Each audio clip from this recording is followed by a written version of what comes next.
call the meeting to order. Welcome each and every one of you. We've got one heck of a good schedule to get going on, so let's get moving. We'll start out by introductions. We have a young lady here, the Director of Transportation, Amanda Spencer. I don't know whether you have met, most of you have probably met Amanda. Amanda, you want to say a couple words, or are you just glad to be here? I'm just glad to be here. It's nice to see everybody. I look forward to working with you. We don't have a whole lot of time, so Oh, okay, I good. won't say too much. Well, introductions now. We know Amanda. I'm Byron Chapman, chairing the meeting. To my right. Todd Pollock, Trimble County Judge Executive. Kevin Nuss, Owen County. Tom Holiday, District 5. Eric Rothermel, Federal Highway. Todd Jeter, Federal Highway. John Valentine, Federal Highway, Kentucky, Work Creek, Kentucky. Aida Kopic-Tag. Jeff O'Brien, Louisville Metro. Brian Dixon, Clark County. Beverly Chester Burton, City of Shively. Taylor Heron, NDOT. Robin Bolte, NDOT. Kevin Beatty, Clarksville. Andy Crouch, Jeffersonville. Matt Minier, City of Jeffersontown. Tobin Williamson, Charlestown. Sarah Bear, Kipton. Andy Rush, Kipton. David Burton, Kipton. Nick Bale, Kipton. Olivia Ernstine, Kipton. Elizabeth Parker, Kipton. Tim Robinson, Jared Eddy. Randy Saddle, Kipton. Jared Haley, Kipton. They're going Kipton. Oh, no. Rob Fraser, HDR. Bob Stein, United Consulting. Chester Hicks, Louisville Downtown Partnership. Mike King, Louisville Metro. Bob Bentley, Ball and Milton, Consulting Engineers. Erica Kane, Federal Highway, Indiana. You, sir? He introduced himself. Oh, okay, I'm sorry. Moving around. Much is enough, right? Okay, item number 2 is the approval of the minutes for our November 26th meeting. A motion to approve the minutes. So moved. A second? Second. Any additional corrections? All in favor, aye? Aye. Opposed? Also, the approval of the minutes for the December 11th meeting. Need a motion to approve those minutes? Motion. I got a motion. Have a second? Second. Motion second. Any additions or corrections? All in favor, aye? Aye. Opposed? Motion carries. Item number 3, this is our public comment period, and as I said, we're tight schedule. There's a 3-minute comment period for anyone who wishes to address this board. Is there anyone who wishes to do that? Okay, seeing none. Number 4, I want to introduce Mr. Todd Jeter. Todd is the FHWA Division Administrator. Todd, you want to say a couple words to us, please?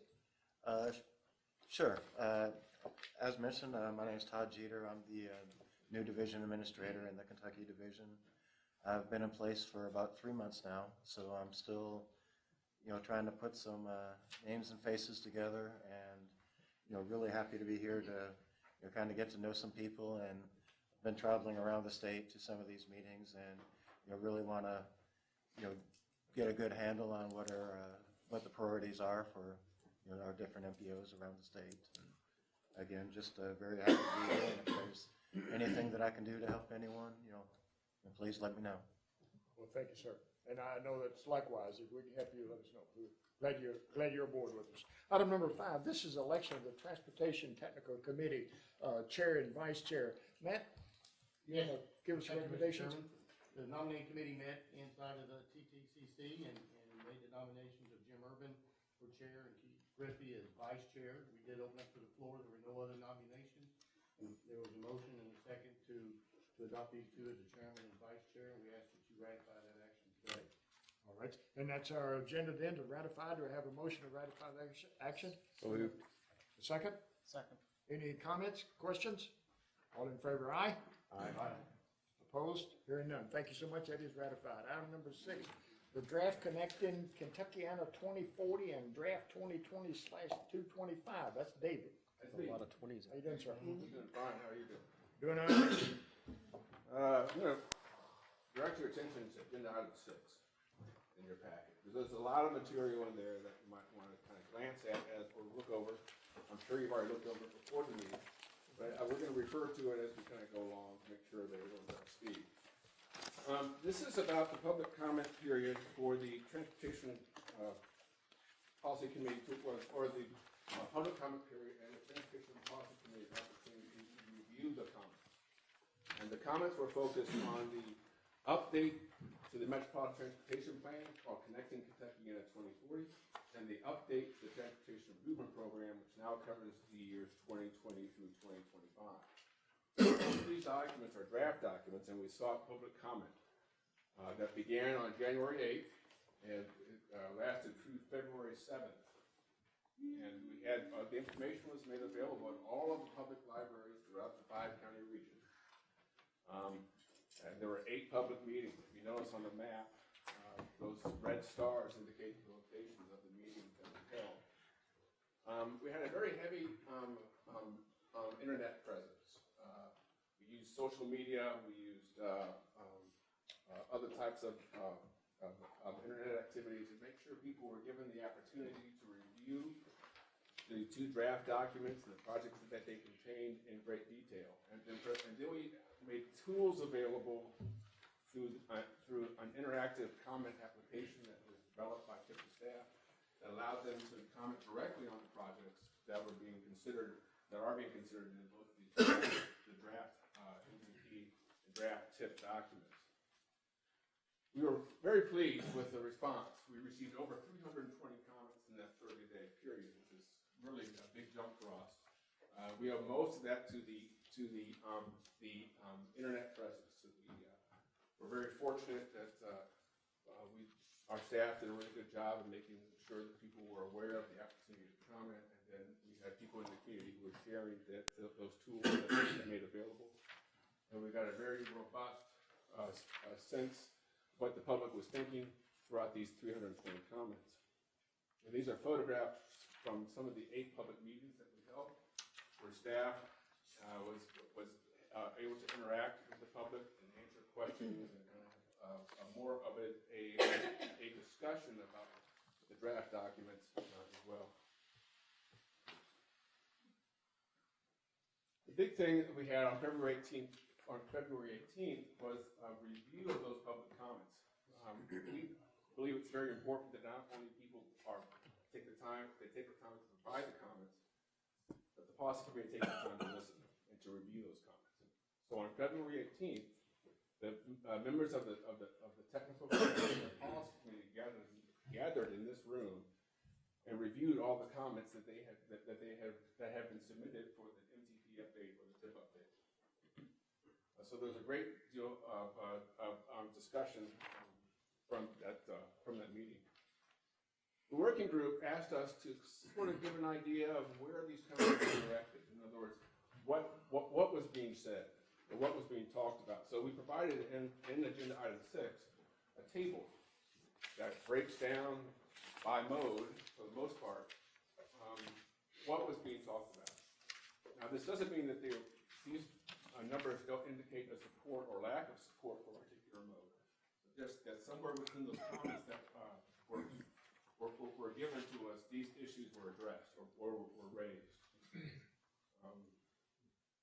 With Mike and Ped comments being the greatest number of issues raised, or greatest number of comments were raised about Mike and Ped facilities.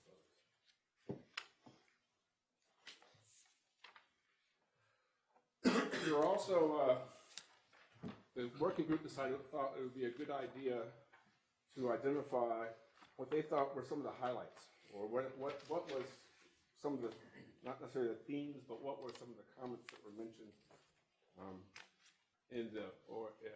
that were submitted. And so we've included a list of what these were about. There was the Louisville Loop. There's a lot of support for moving that project forward in both the MTP and the TIP. Bike and ped facilities were talked about a lot. The comments talked about having more bike ped facilities and having safer bike ped facilities. With transit, there was a lot of discussion about transit, trying to expand the current system and include dedicated transit lanes. The project priority and implementation, comments were raised about how quickly projects should be implemented. And there was a lot of discussion about wanting to move things quicker than they have been moving. And then expansion had to do with the expansion of the existing roadway network. We had comments that both supported the idea of adding capacity, and then we also had comments that were saying that adding capacity is not a good idea. So that was a pretty good mix of comments in that area. And then low-income areas. There's a lot of discussion that we need to prioritize low-income areas, especially in terms of bike and ped infrastructure.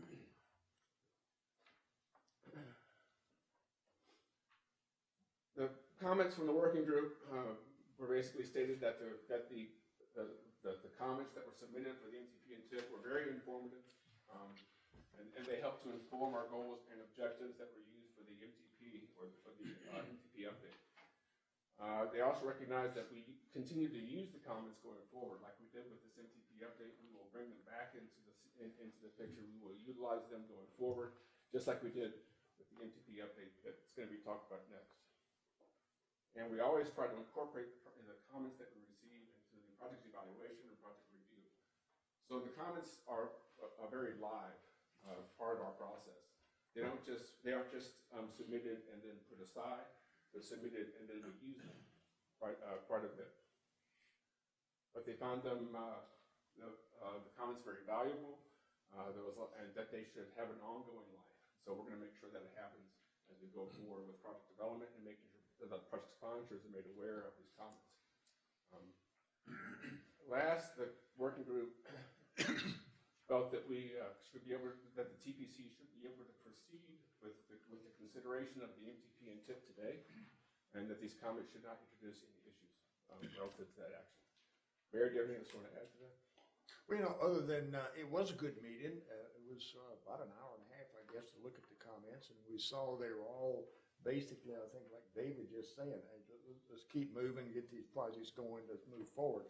So I think with that, you know, it was a good meeting and good comments, good positive comments. Very pleased moving forward with it. I think there's nothing really that can, you know, hamstring moving forward, honestly. Anybody else have any who was in attendance have any comments or anybody have any questions? There's no action needed. This is just for information. Okay, right. This is coming. Okay, action is on the next one. Are you doing the next one? I believe I am. Draft connecting. This is actually the draft connecting Kentuckiana's 2040 Metropolitan Transportation Plan update. This is one we'll be taking action on, David. Yep. Thank you.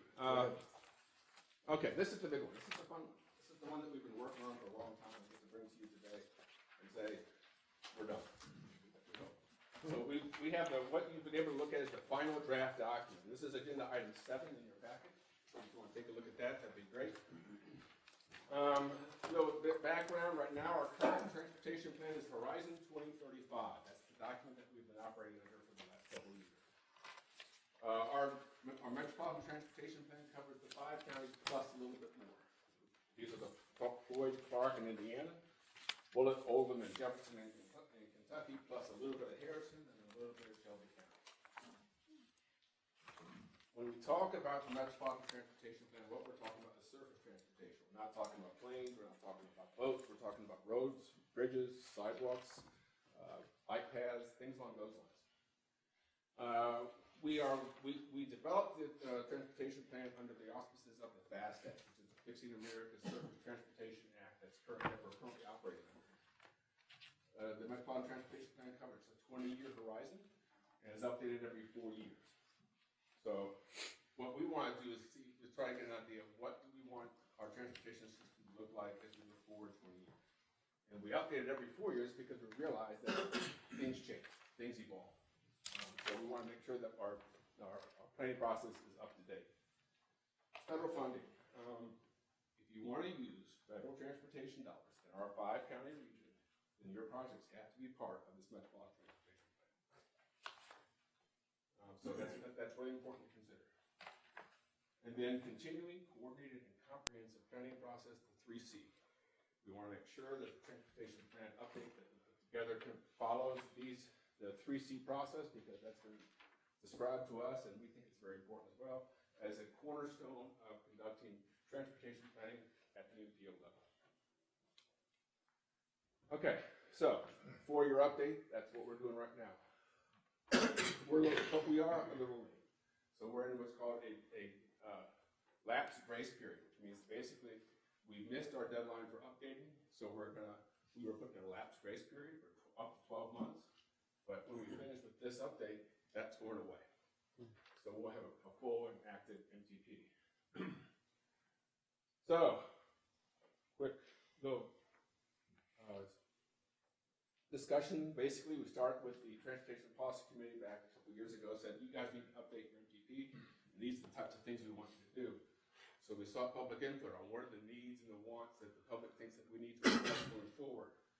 Those public needs and issues that were identified were translated by this body into goals and objectives. So the public input played a key role in identifying what this policy committee thought was important that we consider when we go forward. Those goals and objectives turned into performance measures that were defined by a Transportation Policy Committee that include performance measures described to us or by Federal Highway Administration and the Federal Transit Administration, and we work in concert with NDOT, KYTC, and TARC to make sure we have covered the full range of possibilities when we talk about the measures that we want to use for our MTP update. Once we had that base conditions were set up, we started to identify projects and programs and look at the impacts of what we think will be the impacts of those projects and programs on the region. Performance-based planning. That's what we kind of call this process right now, because we want to measure the anticipated impacts against the measures or the targets that have been defined, and then come up with a reasonable estimate of what we think these projects would do for those measures and targets. Funding. We are required to demonstrate that the MTP is financially reasonable. In other words, are we just doing pipe dream planning? With no look at reality.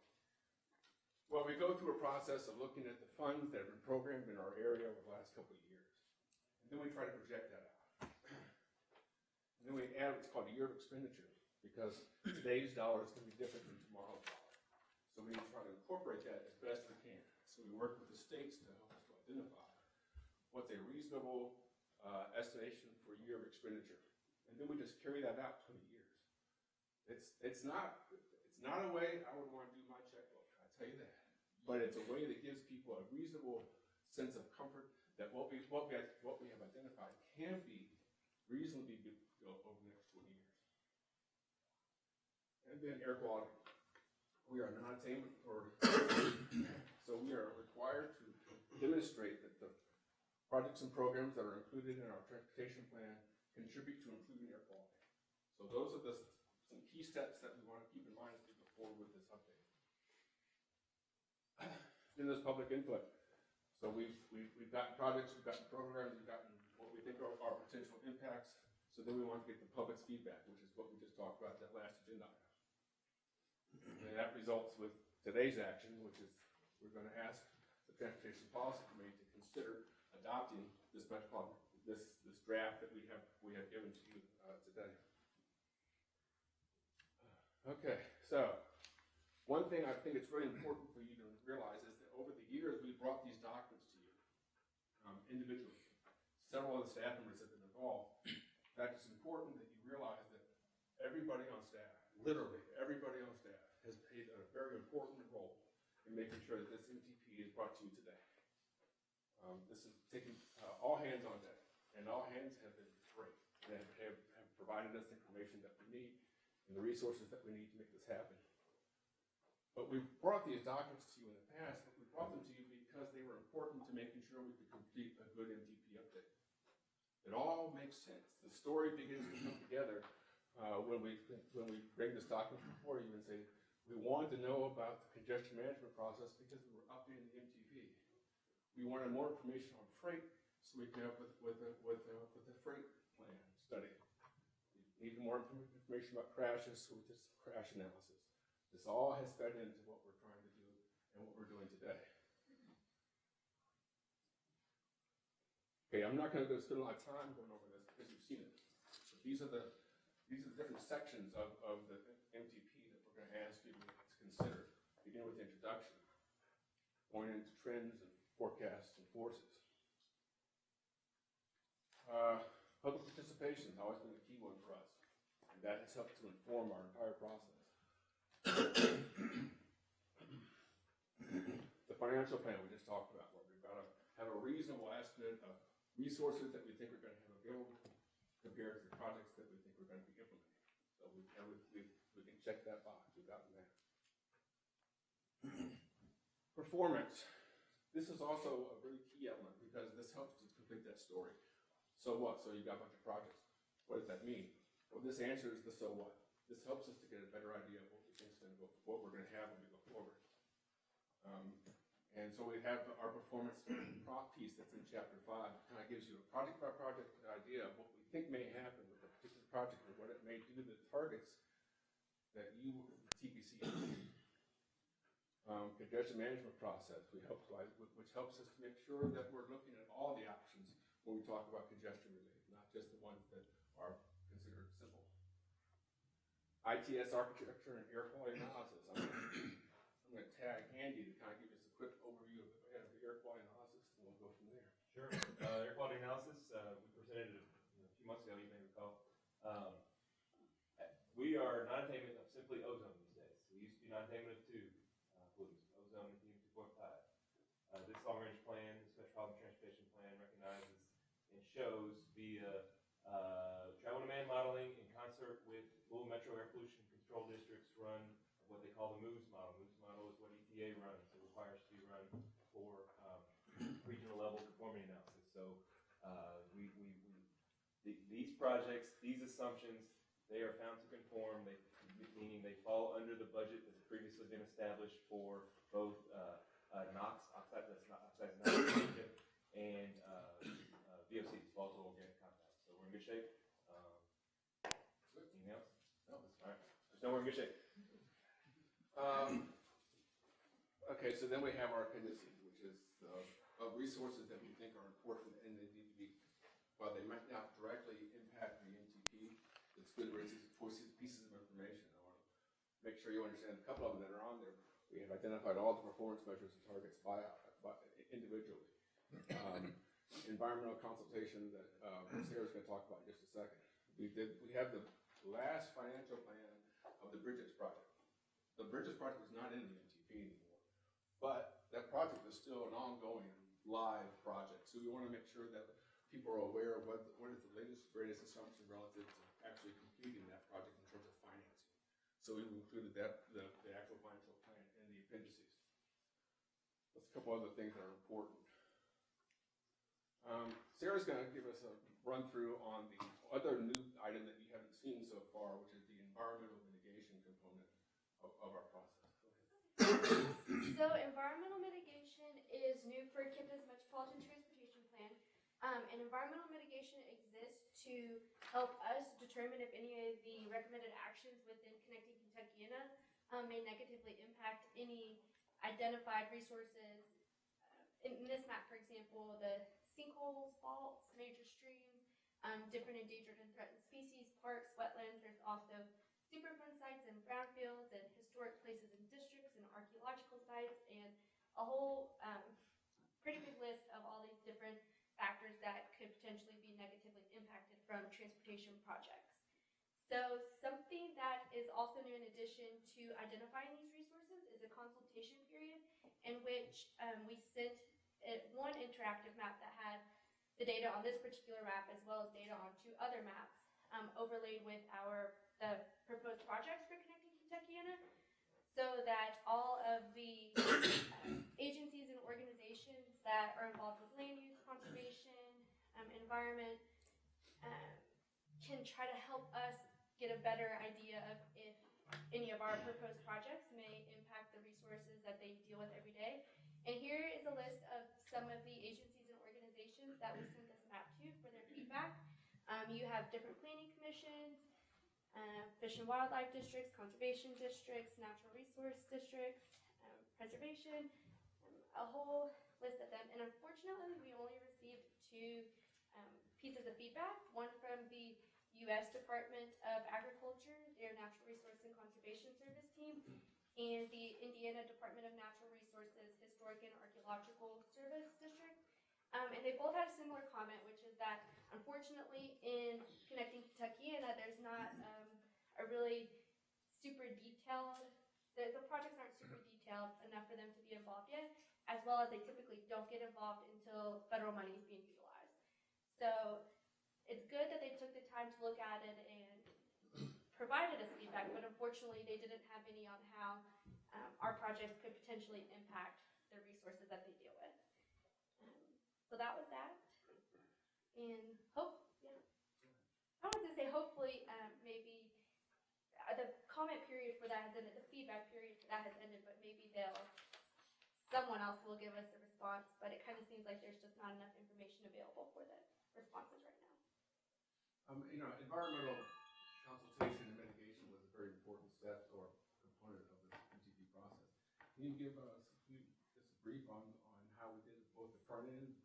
This is the back end review of the project, but how we incorporated the environmental stuff into the front end. Oh, sure.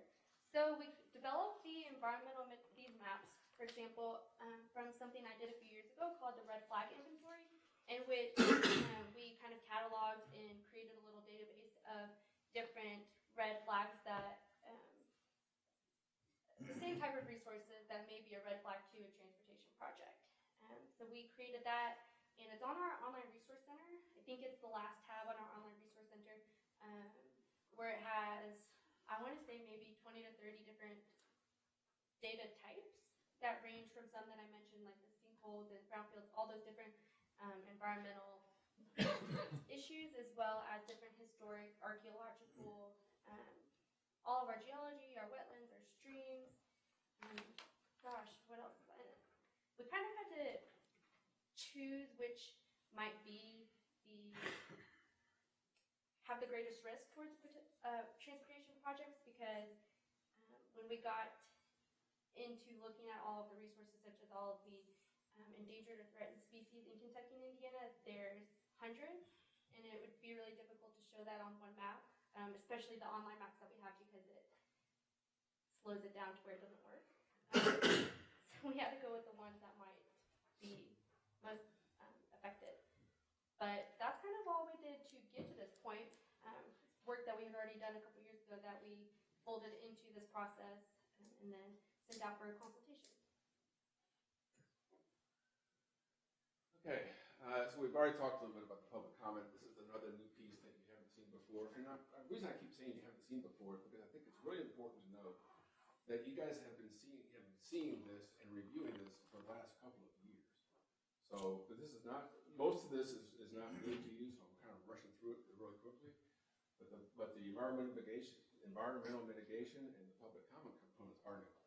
But we've already touched on the public comment section, so I don't think we need to go back over that again. So basically, as we bring the final draft to you, we have fully addressed the goals and objectives that you guys had identified for us.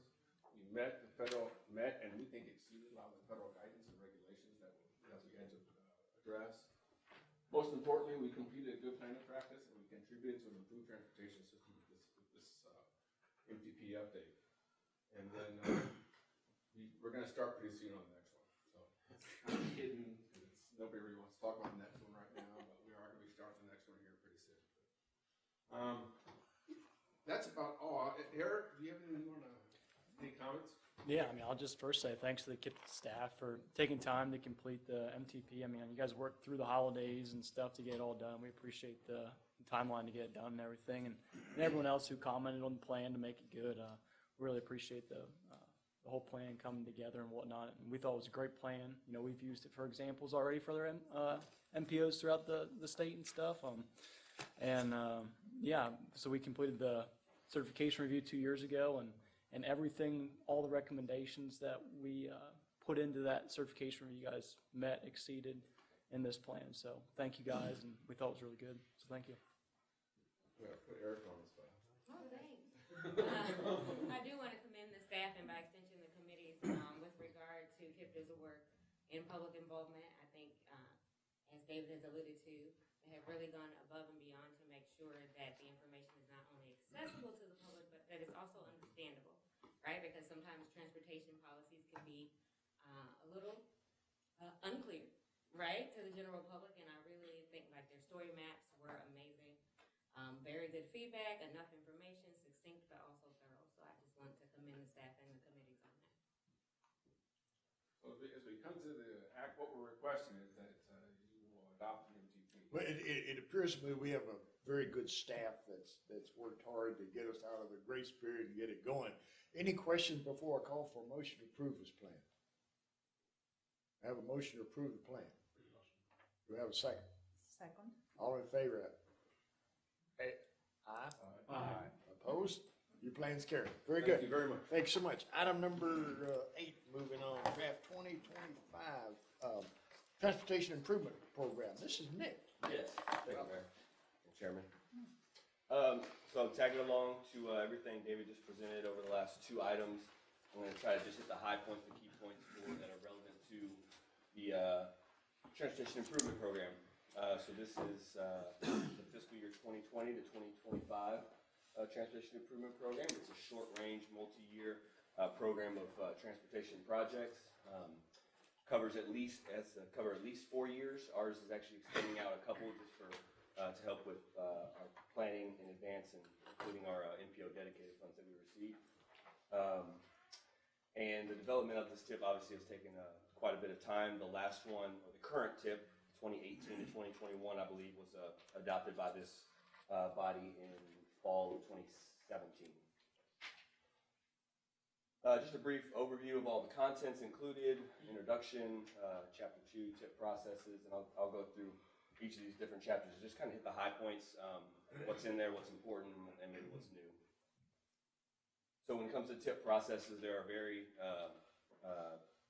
set in stone rules for how a new TIP is developed, how a TIP is modified, either through an administrative modification for minor changes or an amendment for bigger changes.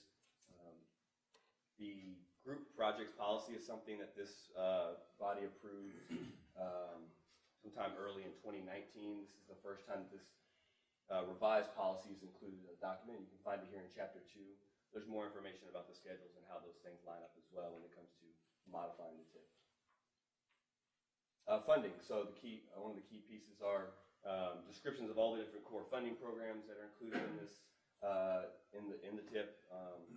We tried to just hit the high ones. There's a number of programs that we did not highlight in here that are maybe competitive or whatnot. One of the key pieces for TARC is this program of projects. It basically gives FTA a snapshot for any fiscal year on how much funds they're planning to utilize out of their apportionment for TARC receives 2 primary formula program funds. That is the urbanized area grants and the bus and bus facilities between those 2 programs. And then there's one other called Section 5310 or 5310. All that information is laid out really clear and concise there if the FTA ever wants to go in and take a look at TARC's projects. On page 26, we provided a chart that kind of breaks down which agencies have responsibility for awarding funds for different funding programs. Obviously, TPC has a finite amount of funds for which it has NPO dedicated funds that you can directly award to projects. KYTC has their own, NDOT has their own. TARC pretty much makes decisions on how they utilize their annual formula allocation. So sometimes the public is confused on, did TPC award these funds or somebody else award these funds? Obviously, all of those dollars are approved for programming by this board, regardless of the authorizing agency. Operations and maintenance budget there. The Indiana side is pretty high for this TIP, primarily because of the Sherman-Minton bridge maintenance that's going to occur. And then I can say that the 2020 to 2025 TIP is fiscally constrained. That's an important component. And we have tables on pages 27 to 32 that document all of the funding programs, how much we expect to spend versus receive for every fiscal year that's included in the TIP.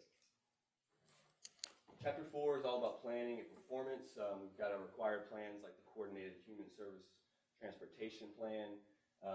The majority of it, though, goes back to what David spent some time on. It's the performance management section and trying to identify which projects might contribute towards some of the performance targets that you guys have approved in the past. There's also references to the FTA required plans for TARC's transit asset management and safety.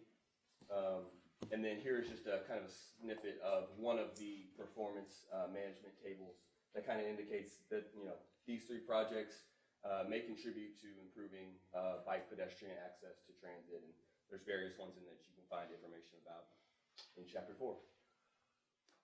Chapter 5 is really about project-specific reports. We kind of focus on the MPO dedicated programs, the 4 in Indiana and the 2 in Kentucky that TPC has the authority to award. Kind of talk about projects that have been delayed and those that have been completed. And there's other reports in here that are required, like the annual listing of obligated projects, saying, hey, in this fiscal year, all of $85 million was obligated, and they were obligated for these projects for these specific phases. And that information is all out on our website as well. Air quality conformity, I won't go into too much detail here.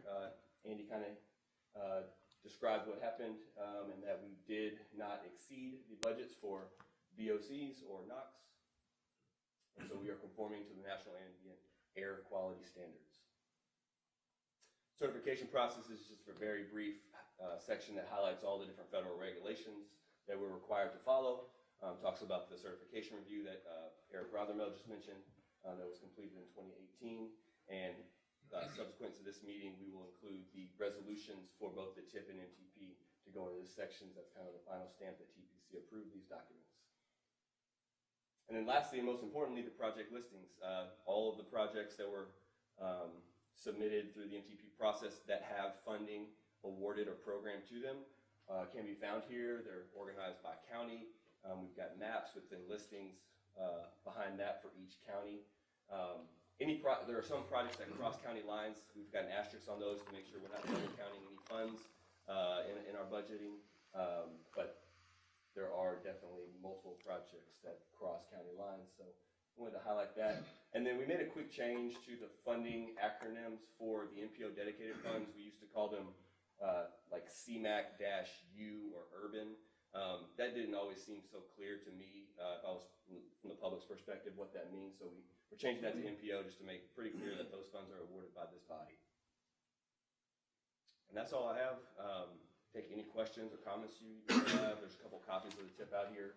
And action is requested to adopt the draft fiscal year 2020 to 2025 TIP. Okay, any questions for the motion? Do we have a motion? I make a motion. Second? All in favor, aye? Aye. Opposed? Everybody likes your plan. Good deal. Item number 9, performance management plan. Andy, you're up on this. Thank you, Mayor.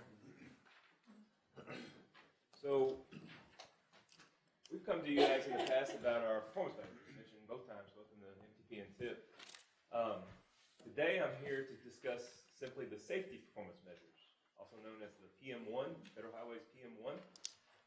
Unlike some of the others, we, as one of the only MPOs either crazy enough, smart enough, or dumb enough to establish our regional level performance measures in this regard, we're required to update these annually. And by update these, I mean update the baselines, what's happened in the past, in the last 5 years, and set new targets. So what happens with the 5 years that end in this year we're in now, so 2016 to 2020 targets. So first I thought I'd just show a little bit about what happened in 2019, just kind of compare 2018 to 2019.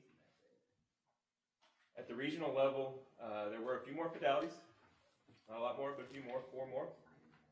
And by the way, these 5 on the right, these 5 measures on the left, I should say, these are the 5 measures. That is the number of fatalities, the fatality rate, which is typically measured in fatalities per 100 million BMT. I put 10 million BMT up here simply so it shows up on the graph. Otherwise, they wouldn't even show up on the graph. So fatality rate, how many using a BMT metric. Number of serious injuries, serious injury rate, and the 5th one is the number of non-motorized fatalities and serious injuries added together. Okay, so not a whole lot of change across the board in this region. Looking at the fatalities in particular, Jefferson County saw a pretty sizable uptick in 2019, while the other counties, the other 4 counties, saw at least a modest to significant decrease year over year. These things are year over year. I mean, there's no reason to overreact to 1 year for the data, but just for information. Serious injuries, region-wide, they stayed the same. Perhaps a little bit of fluctuation per county, but those didn't really move a whole lot. But the non-motorized, this one's worth pointing out because this just goes to show how much of an urban phenomenon this is. You can see Jefferson compared to the other 4 counties. Jefferson had, 106 of the 118, so the vast majority were certainly in Jefferson. In terms of Jefferson County's non-motorized fatalities and serious injuries as it compares to the rest of Kentucky. That 106 represent about a third of them. Okay, so about a third of these non-motorized fatalities and serious injuries are happening not just in the KIPTA region, but in Jefferson County alone. That's something that's notable. And to give Metro a lot of credit, they are addressing that through some of their pedestrian safety initiatives. So the rest of that was informational. This is kind of what we're here to talk about today, and that's these targets and fatalities. Okay, so this is a longer-term trend line of fatalities. As you can see, the red line represents Indiana, the blue line represents the trend in Kentucky, and the green line represents the trend in the KIPTA region. By Indiana, Kentucky, I mean the Indiana portion of the KIPTA region, the Kentucky portion of the KIPTA region. Indiana hasn't really budged a whole lot. In fact, it's relatively flat trending. However, Kentucky, as you can see, is trending up to the tune of 3 or 4 fatalities a year. So that baseline in the left side, you can see where our baselines have been. It's inching up, okay? And so the yellow is our baseline that we're here to establish today. The red is the number in the red, the 134.6, represents what our baseline would be given the approach we've used in the past years when we've come to this body. That is to use that trend line to forecast that 5th and final year of the 5-year rolling average. 4 of the years are in the past, and so we need to assume something for the 5th and final year. In the past, we've said, what's that trend line saying? Let's use that as our target. That's the approach that NDOT has traditionally taken. This year, per recommendation of the TTCC, we've scaled that back a little bit, and here's what we've done. We've assumed that instead of using that trend line for 2020, we're going to assume 2020 is identical to 2019. Okay? So in fatalities, that means, what was the number? 128 was the number of regional fatalities that occurred in this 5-county region in 2019. For target setting purposes, the target in the blue, that is, as a recommendation of the TTCC, was to assume 128 occur in 2020, and therefore our 5-year rolling average, the math works out to be 132. Okay, so that is a slight distinction between what we've done in the past and what we're proposing this year, and that was based on the recommendation of the TTCC. Okay. Fatality trend, I won't spend too much time here. It's going up with the number of fatalities. VMT is increasing. Fatalities seem to be increasing faster than the VMT, so this one might have a slightly higher slope. Serious injuries is interesting. It's going the opposite direction. It's going the opposite direction in Indiana. It's coming down. It's going the opposite direction in Kentucky, and certainly it's going the opposite direction in Indiana. Excuse me, region-wide. So that's an interesting thing. How one can be going up and one going down, I can't explain that. But nonetheless, we set our targets for the serious injury ones the same way. That is, we assumed the 2020 value would be what happened in 2019. Here's a serious injury rate, similar since it's VMT based. The non-motorized, the 5th and final one, slight decline in Indiana. Sizable, I would say. Increase in Kentucky and therefore regionally. So those numbers were, or those targets, that target in blue was created in the same way as the other 4. Here's a bit of where we've come and where we've been. So each color, the first 2 colors, kind of the natural colors, those show the baselines and targets that were set 2 years ago, first go around. The middle one, and then the last one was what the actual, the third of that one. Same thing, what we came to last year, did the same thing. And here we are this year, in the yellow, red, and blue, what we're proposing here today. Just a note real quick, just to compare where we've been. Our targets that we set both a year ago and 2 years ago, once we look at the data, what was the reality? In both instances, we met 4 of the 5, and that shows that those non-motorized fatalities and serious injuries are increasing faster than the rate we even thought they might be increasing previously. Okay, so that was the 5th and final one. So today I'm here to present and request for approval the yellow column, that is the 5-year rolling average for 2014 through 2018. And these are not by choice, by the way. These are prescribed by FHWA. We have to do 5-year rolling average of 2014 through 2018. That's the yellow. That's our baseline going forward until next year. And then the TTCC has recommended that we treat 2020 as the same as equal to 2019, and therefore these targets on the far right-hand screen of the screen in blue are what the TTCC recommended as our targets for the next year going forward. That's representing the 5 years, 2016, and then ending in this calendar year. And that's what I have, and that's all I have. And that is, of course, we need a motion to approve the update.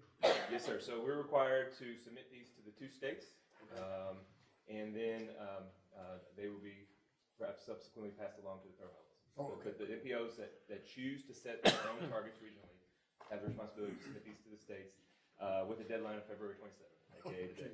Pretty quick. So just in time. Any questions? I do have a question. Yes, Andy, ma'am. can you speak a little bit as to why the TTC wanted to change methodologies? Right. So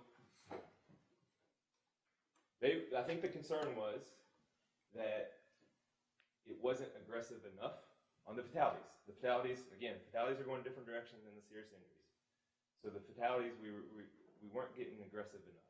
I think if anybody in the room would like to chime in as part of that, please feel free. But I think that's the short answer anyway. What I heard, Andy, was that particularly the city really felt like we're working so hard. We feel so strongly about what we're doing. We truly believe it won't get any worse. We see the trend, we hear you, but because of the measures we're putting in place. Does that sound fair, Jeff? Yeah, I'm going to go ahead and just, since you gave me the floor, I'm going to go ahead and just make the statement that I think that between the comments that we saw for this document and the trend lines that you see, especially on non-motorized fatalities, and the investment that we're making in our community, I mean, this speaks strongly to Metro updated our complete streets policy last year. We're doing a highway safety plan. We are going to, at some point, join the Vision Zero network, because that's non-motorized fatality. The way that we're going to move people around the city, the urban core of the city, is not by expanding our automobile network. It's going to be by expanding our bike, ped, and transit networks. And so from my perspective, and where we sit in the city, what we talk about all the time, that's the thing that we're really focused on. Those are our most vulnerable users. And so I think that, really as I come here and we come here, we're going to continue to push the complete streets policies. We're going to continue to push, things like we did on Dixie Highway to really protect the folks in our community that don't drive or choose not to drive, because we know that's the choice that we're going to have to make if we want to continue to grow as a community. Okay. I had one more thing to Sure. respond to your question. Initially, when we first set these back 2 years ago now, we looked at what both KYTC and NDOT did for theirs. They have a responsibility to set these targets in August of each year. We have 180 days to follow up in February of each year. NDOT and KYTC approaches were not the same. The NDOT approach mostly was that trend line approach. The KYTC approach was a more aggressive approach of establish a true target for that year, and I believe they've used over the years something akin to let's assume it's not going to get worse than it is now, even though they see the trend line, but they're uncomfortable setting it at the trend line. I think it's a fair way to approach it. Thank you very much. And I'm sorry, one follow-up question with regard to the crash analysis that you all, that David alluded to and that you all had worked on prior to. Are you all seeing any indications of maybe why of the trends in fatalities? Are there specific potential issues that you all may be able to point to? Weather, I've seen that in some states, or increased construction zones. Have you all gotten down that deep into the analysis? So we at KIPTA did develop one for the MTP update that focused on high crash intersections primarily and high crash segments outside of 250-foot radius, and then also some other bike ped ones as well. So what's gone on since then? By the way, we are planning to update that, and we'll have something in the works very soon. But the one we used the one you presented was part of that. We've been working with KYTC and with both in partnership with Metro on a few of their initiatives too, where they've looked at high crash intersections, some of which came or justification came from our high crash analysis in the first place, using some of their methods and following up with them. But that is something that we do look to expand going forward. It'll be a major part of things. All right. I'm ready for a motion to approve the annual update of the targets and baseline. So moved. A motion of second? Second. Motion of second. Any questions? Any more? All in favor? Aye. Aye. Opposed? Very good. Thank you so much. Thank you. Item number 10, this is our MPO Dedicated Programs Quarterly Review. Nick? Yes, thank you. All right, this is quarterly quarterly project review of the NPO dedicated programs for which TPC has the authority to award funds for. In Indiana, there's 4 programs, and in Kentucky there's 2, and we'll get into a little more of that shortly. Just as some quick background, this policy was approved back in 2016 to help us help each other guide and have these projects implemented in a timely manner. It kind of was born out of a recommendation from the 2014 Federal Certification Review. Each quarter, project sponsors kind of report on the progress of those projects. And there's also opportunities at times when projects fall behind or need additional money to request cost increases or to shift your project back a year or 2. There are detailed rules, and we have a whole guide on that. I do want to let everyone know who may not, we have a working group that's going on right now. It met at the end of January, and we plan to schedule a follow-up meeting, send out a notice about scheduling a follow-up meeting within this next week on how we can streamline, update this plan, or process, I should say, to make sure that we're balancing transparency and accountability with the administrative burden that it may be placing on different project sponsors in the region. So I did want to throw that out and let everyone know about that working group that's going on. Briefly, just rules about managing costs and managing schedules. Right now, there's exceptions that any cost increase over 20% has to be approved as an exception to the process. There are similar rules for when project sponsors need to shift projects back a year or 2. And then periodically we do transfer funds between these dedicated programs as the FAST Act allows us to. So briefly here, we've got just a synopsis of where we are in Indiana for fiscal year 2020. We've got all the 4 funding programs across the top. And then on the left-hand column, you've got rows stating how much was programmed at the beginning of the fiscal year, which in Indiana started in July, how much has been obligated to date, and how much is unobligated. In Indiana, this is extremely important. There's no carryover allowance from NDOT's perspective, so if our sponsors don't use those funds, we send them back to the state where they use them for something else. So things are looking pretty good in Indiana right now. We've got just a couple more months before they close out their books. $1.2 million left over in the CMAQ and HSIP programs, a small amount of money left over in the Surface Transportation Block Grant Program, and then all of the money in the Transportation Alternatives Program has been obligated. We also had an opportunity for project sponsors to request cost increases. There was some funding that was made available because a project sponsor wasn't able to get to the right-of-way phase on a couple projects. So there was 141, and then that increased to about $151,000 available. The project management process kind of tells us how we need to go about handling this. So a project working group met to consider 4 projects that submitted and requested funds. These are the 3 projects that were requested or were recommended by the working group and also by TTCC. There's one other program or project, Bethany Road. It's in Clark County that is not being requested for funds. There was a variety of reasons. The working group did not recommend any awards. They used the MTP rankings that have come out of the new MTP, as well as the contributions to performance targets. These 3 projects were ranked higher and or had more contributions towards those targets.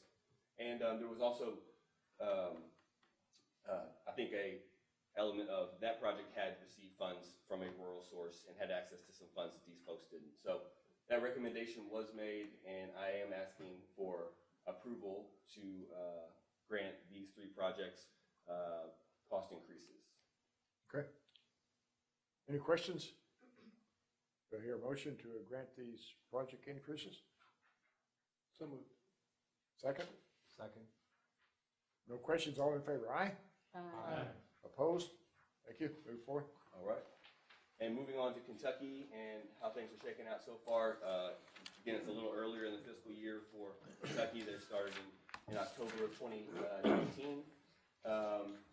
We have 2 programs for which TPC can award funds for, the Surface Transportation Block Grant Program and the Transportation Alternatives Program. About $65 million was programmed in the STBG program and a little over $3 million has been obligated. This is kind of typical in Kentucky. Most times, the bulk of the obligated funds occur in the last, I'd say, 3 or 4 months of the fiscal year. Likewise, in the Transportation Alternatives Program, there hasn't been quite a whole lot of funding obligated yet, but I think everyone is on track for the most part. Kind of looking just a little bit big picture. So like I said, we have $65 million programmed at the beginning of the year. That's because we have a carryover balance of funds.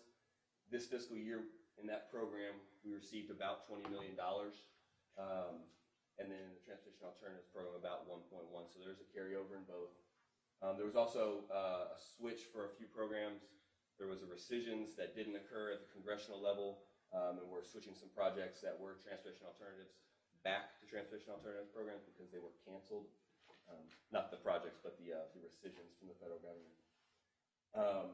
And then I can take any comments or questions on kind of the status, but I do have a request, and that is to allow project sponsors in Kentucky to submit fiscal year 2020 cost increases utilizing the available balance of funds. We have about $25 or $27 million available in the whole program, so I don't think cost increases will come anywhere near that, but I have heard from many project sponsors that they're interested in this. One clarifying thing I want to note is that TTCC, I mentioned that projects that aren't current STBG NPO dedicated projects could apply. That is not the case. These are only available for surface transportation block grant projects that currently have funds from the NPO. There will be a separate opportunity for TA projects down the road should those projects need it, but we're not. The process was always designed with the intent that these cost increases are set aside for these projects. Yes. Good. I was just gonna add, if you've heard me say that there's gonna be a call for projects late summer, early fall, and use about $15 million, that's our best guess of what's gonna be left from this 25 to 27 million that Nick's mentioned after the cost increases. So that's the math on that. And that answers my question. There is a surplus for the additional, and you just said it. Yeah. Right. There's a surplus. We got 27 million. We'll allow folks to request cost increases for existing projects in the program, and then whatever's left will be made available to everybody in the urbanized area in Kentucky to apply for those funds. Okay, any questions before we call for motion? Motion to approve the request for additional balances then? So moved. Second? Second. All in favor, aye? Aye. Opposed? Thank you. Thank you all. All right. Item number 11, this is, Nick, up again. This is administrative modification, right? Yes, it is. Grab my packet real quick. These are minor changes to an assortment of different projects that are included in your packet. There's no action needed for this. And essentially, the 3 cost increases that were approved by this body in the last item are included in here, as well as a few other changes, including I think Grant Line Road in Indiana and some other clerical changes. I can take any comments or questions on any of these changes if you'd like. Otherwise, there's no requested action needed. No action. Any questions for any of these projects? I'm hearing none, then we're gonna move on to number 12. Any other business come before the board? And the best one of all, I need a motion to adjourn. So moved. Second. All in favor, aye. Thank you so much. Appreciate it.